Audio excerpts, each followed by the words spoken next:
Για καλώς ήρθατε σε μια ακόμα δεκάλεπτη παρτίδα. Ξεκινάμε εδώ. Ναι, πάμε κανονικά, κλασικά, normal game. Λοιπόν, ναι, ας βάλουμε το άλογο να πηγαίνουμε στο ροκετάκι. Μόνο το άλογο θα υποστηρίξει. Άμα δεν υποστηρίξουμε το ροκετάκι θα κάνουμε... όχι. Έλεγα ότι θα κάνουμε άμυνα φίλτρος. Έχουν πάει αυτό. Νομίζω τελικό άνοιγμα, ναι. Ήταν ο τύπος ο πρώτος, νομίζω θα βγει και δεύτερος. Δεν είναι τελικό άνοιγμα τελικά αυτό από ό,τι κατάλαβα. Οκ. Δεν πειράζει, την επόμενη φορά θα βγάλω το κανονικό ή τελικό άνοιγμα. Θα είναι το κανονικό ή τελικό άνοιγμα. Λοιπόν, αλλά εντάξει, είμαι εκεί που είχε παίξει πολύ καλός παίκτης, ένα Grandmaster. Άμα δεν ξέρετε τι είναι, μάλλον θα το εξηγήσω άμα είναι στο βίντεο. Νομίζω ήταν λίγο λάθος αυτό. Τώρα μπορώ όμως με αυτό που παίχτηκε να παίξω αυτό. Και μάλλον θα παίξει αναγκαστικά κιόλας τη βασίλισσα στο... ξέρετε, εδώ θα παίξει. Και άμα παίξει, αυτό θα παίξουμε εμείς.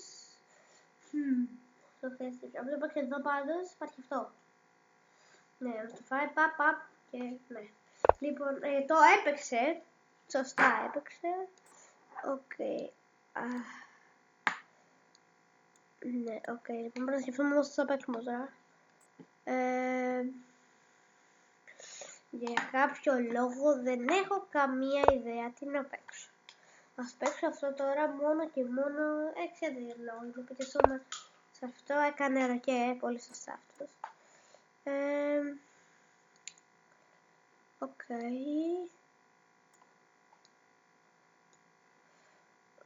Λοιπόν, να παίξω ένα αξιωματικό εκεί.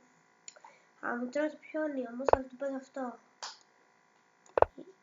Αυτό είναι καλό. Αν παίξω ροκετάκι τώρα, σίγουρα δεν το παίξω ροκετάκι.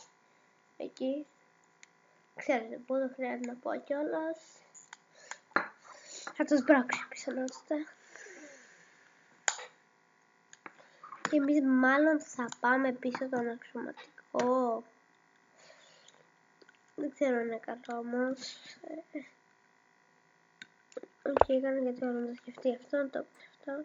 Θα πάμε να προστατεύσουμε κάτι ροκετάκι. Τώρα θα παίξει σίγουρα το ροκετάκι αυτό θα σμπρώξει για να παίξει μετά αυτό και μετά να σας εγκλωβίσει τους αξιωματικούς.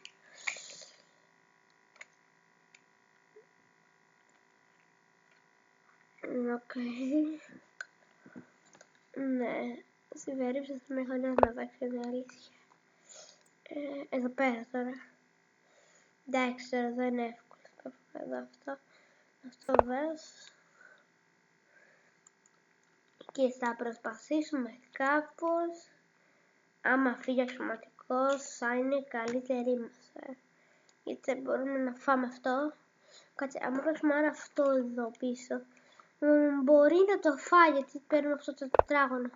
Αλλιώς, τώρα που παίξε αυτό, θα παίξουμε πίσω. Άμα μας φάει, τρώμε βέβαια ροκετάκι, ανοίγει στήλη εδώ, όπα. Και έχουμε και αυτό τώρα το τρόπο σκέφτομαι. Αυτό γι' αυτό το παίξε αυτό. Ναι, σίγουρα αυτό το παίξε. Δεν υπάρχει λόγο. Άμα φύγει αξιωματικός θα είναι ψήν για να πάρω. Καλώς. Αυτό. Δεν ξέρω αν έκανε κατώ που τον Αλεξάνδρο τον είπα. Αυτός θα αποδειχθεί στη συνέχεια. Λοιπόν, τώρα έπαιξε αυτός. Κοίτα, οκ. Έπαιξε αυτό ξανά, πίσω εδώ. Και έχω ζεσιάκι εκεί.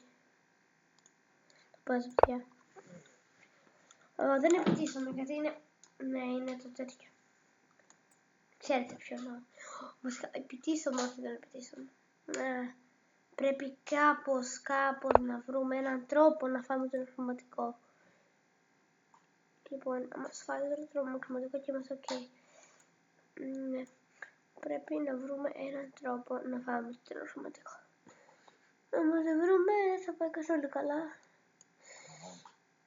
Ναι. Οκ, λοιπόν, εγώ παιδιά παίζω αυτό. πρώτον να μείνει καθημένο και μετακινήσουμε και τη βοηθιά.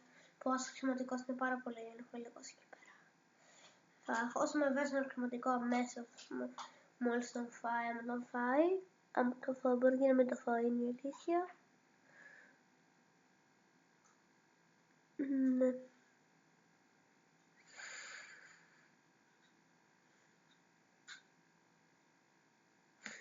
Οκ, μπορεί να χάσει και από χρόνο. Μπορεί να ζωρίσει το κλειδωμό, μπορεί να χάσει. Από χρόνο, ναι. Σιγά με το φάω. Έχουμε το τσεκ εκεί και έχει τελειώσει το θέμα. Νομίζω είναι και mate. Όχι, βασικά όχι. Ναι, παρατήθηκε. Εντάξει, ωραίο παιχνίδι, αλλά αυτό το λάθος είναι η αλήθεια. Οκ, αυτό είναι το βίντεο. Τα λέμε στο επόμενο βίντεο. Γεια σας.